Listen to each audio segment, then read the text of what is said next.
Interculturalism isn't a lot of things. It isn't, for example, a replacement for multiculturalism.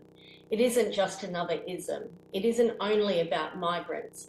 And it's important to say at this point that it is not assimilation. It isn't about making people fit into the dominant society.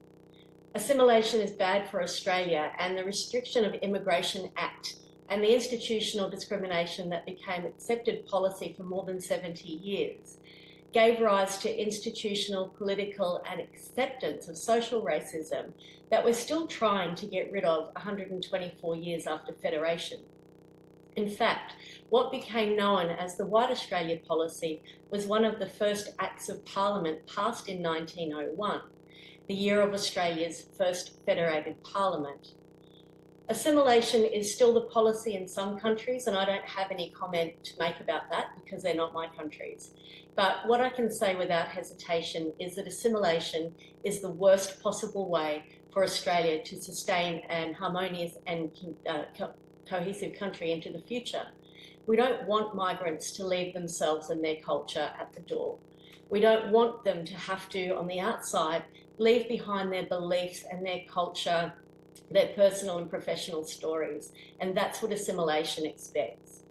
Interculturalism expects and facilitates relationships between people who are in some important way different than someone else, and that's the opposite of assimilation.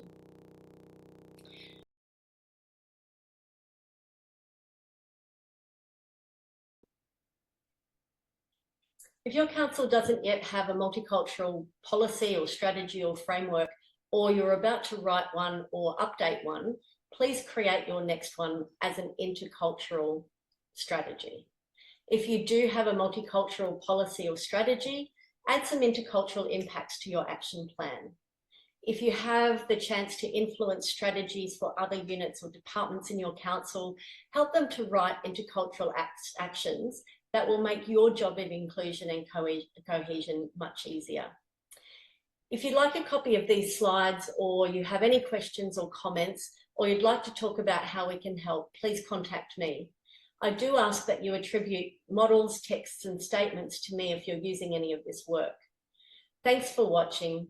You're welcome to link with me on LinkedIn, and please read my LinkedIn articles so you have a more comprehensive understanding of the thoughts and models that are behind this presentation.